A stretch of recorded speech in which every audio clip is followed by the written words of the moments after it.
Is this thing on? Welcome back to Big Mouth and fancy seeing you here in June. A very welcome, my friends, and especially my enemies. Come in, sit down, no touching. I don't do the touching. Welcome back to Big Mouth.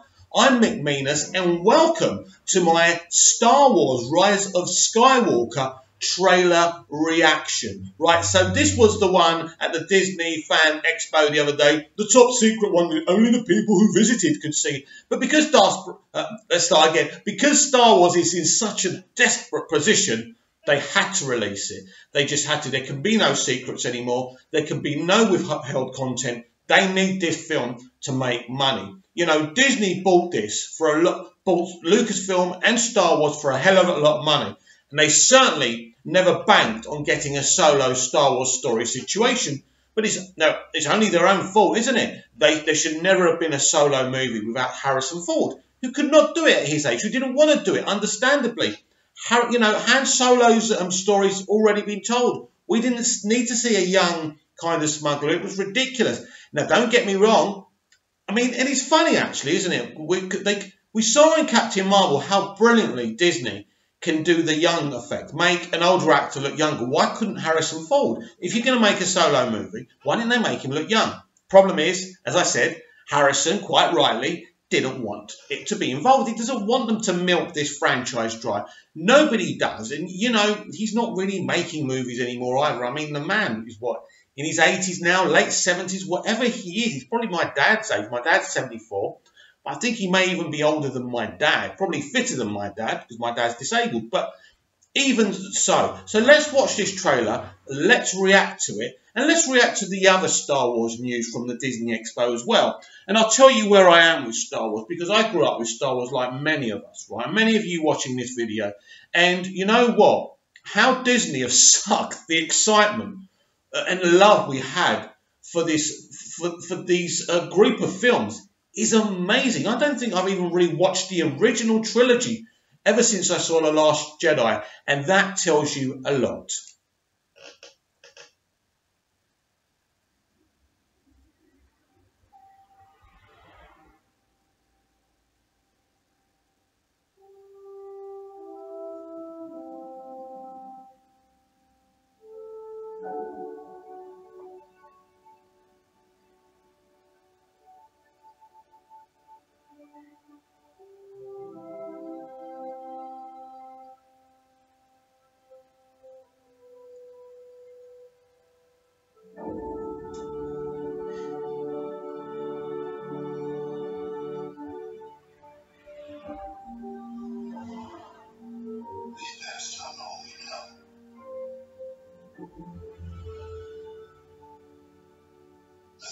Generations live in you now.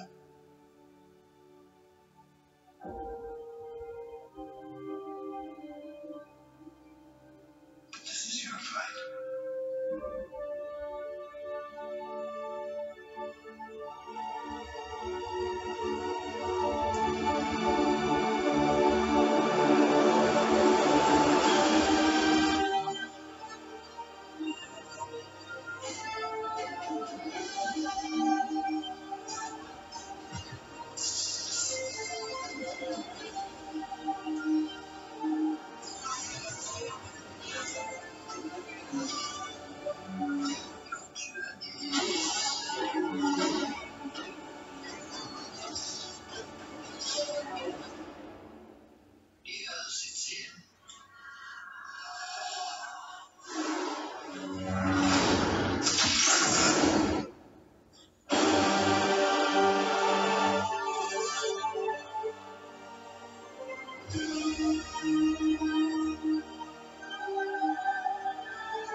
Well, what do we think of that? You probably couldn't see it properly, but I'm sure you'll go and see it properly on YouTube or on another video platform. So basically, very basic here on Big Mouth, but this is how I do trailers, and I'm sorry about that.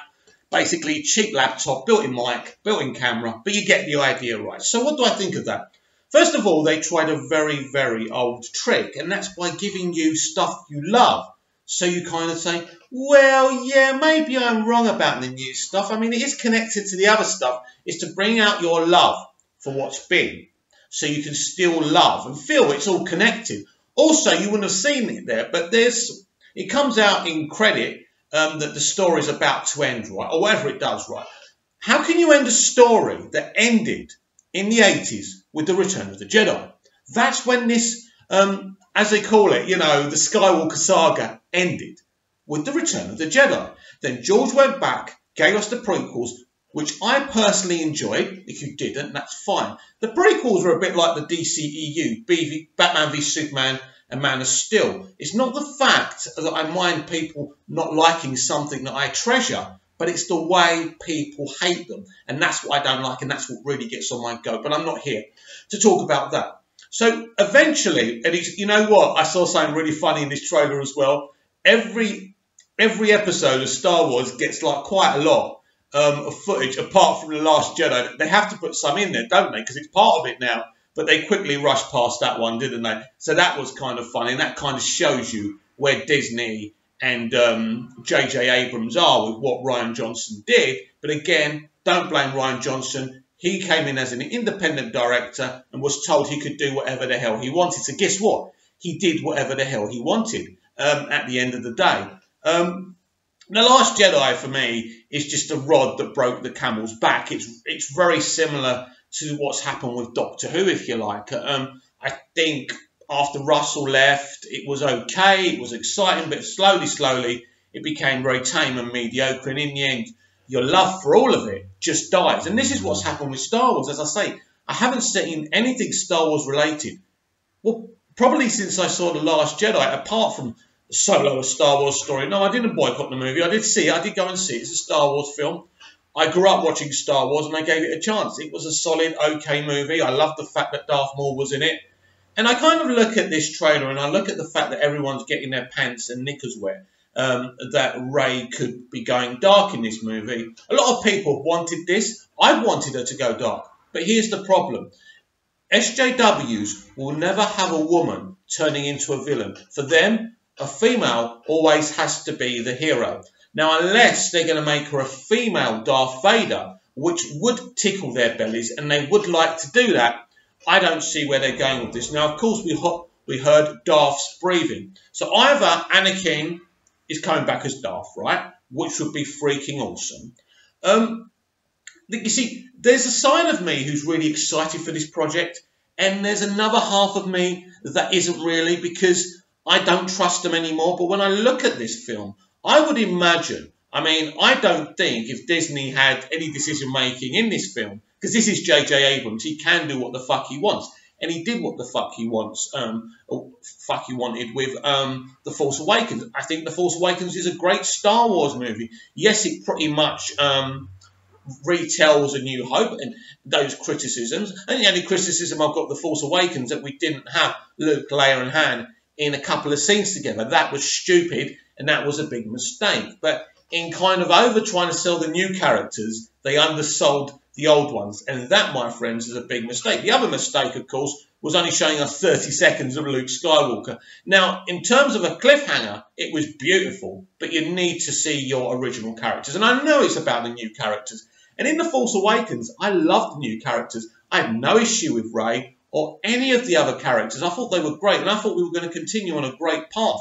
And, you know, the Star Wars stories were doing well in terms of Rogue One. It was a great start. I mean, but we know they had a lot of problems with Rogue One. The problem is with Star Wars, without its creative, which is George Lucas, the only person who really understands. Now, I know they've got the guy involved now who was working on Clone Wars, who basically was trained by George. I think he's important because he's probably the only other human being in the world who knows how to make Star Wars. And they've got their heads out of their asses and they're using him. He's pretty much their lead now. So we'll see how we go on this. So we've also got The Mandalorian coming to Disney+. It looks like an interesting project. Will that excite me? Will I get Disney+ because of The Mandalorian? No. I'm not that excited about Star Wars again. Now, maybe if The Rise of Skywalker is that good, and potentially it could be, even though that they've given us nothing, no evidence to trust them anymore. The point is, that Chris Terrio is writing, co-written this film. Now, Chris Terrio wrote one of my favourite films of all time, of course, Batman v Superman. Now, for some of you, that's a big turn-off. And others of you who are subscribed to this channel and are watching this video, you'll be thinking, bloody hell, there's no way Chris Terrio would have been allowed to write this film if Disney were running things totally, as I've already said. So that interests me. And it kind of gives me a hint that this could be a really dark, kind of compelling ending.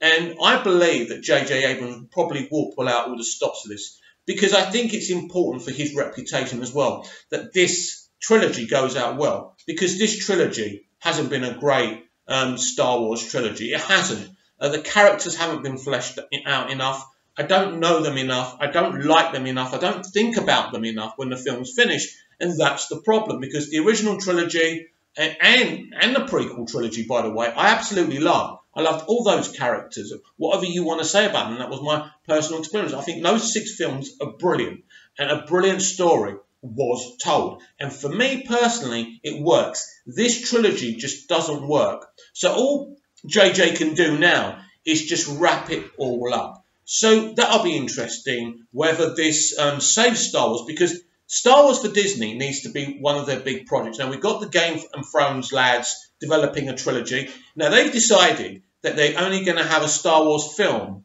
every 3 years. So I think we've got to wait 3 years for the next one, or next year. I can't remember. Well, I don't think they're going to start filming this year. So I think we may have to wait till, what, 21, 22 for the first one, right? So basically, Star Wars will be focused on Disney+. And of course, a big announcement was made at the Fan Expo, and that was that Kenobi, a Star Wars story, is finally happening as a 6-episode limited series on Disney+, starring Ewan McGregor. He came on, he did the big thing. I love Ewan McGregor, not only as Obi-Wan Kenobi, but as a man, as an actor. I've seen him travel around for charity. He's a really, really good man. And he's only had nice things to say about George Lucas. Now, I don't know if you know anything, but I haven't heard any creatives being assigned for this series. Now, this is interesting and very vital, because this is a continuation from his character in the prequels. Now, if nobody liked the prequels, right, we wouldn't be getting this. Now, personally, I think he's a great young Obi-Wan Kenobi and equaled what Sir Alec Guinness did. As far as I'm concerned, again, a very, very good actor, great accent, great posture as Obi-Wan, especially in The Revenge of the Sith. I thought he was amazing. I felt on his side. I felt I really got to know him and his struggle and what it would have taken to have to hand over Luke at the end of that film as well. And the way he strokes his beard as well. Fucking beautiful. The guy's a beautiful actor. He's a beautiful man. I've got a lot of time for Ewan McGregor. Now, I'm not the kind of person who's going to pay for Disney+. Not that it's going to be available in my territory, which is Europe, a little island called Cyprus, which most of you Americans wouldn't have heard of. I think there's a Cyprus in America. Not the same one, by the way. But anyway, so I'm not going to have access to it. But obviously, there are ways and means of having access to these things. So I probably will be able to give it a watch. I'm very excited about this. But again, I temper my excitement because of the situation that they've let us down so many times. They don't seem to understand Star Wars. It's like they think they can plaster Star Wars on anything and get away with it, and they haven't. They didn't get away with it with The Last Jedi, not in terms of making money, but really, if you compare the billion that film made to the money The Force Awakens made, you can't keep on defending it.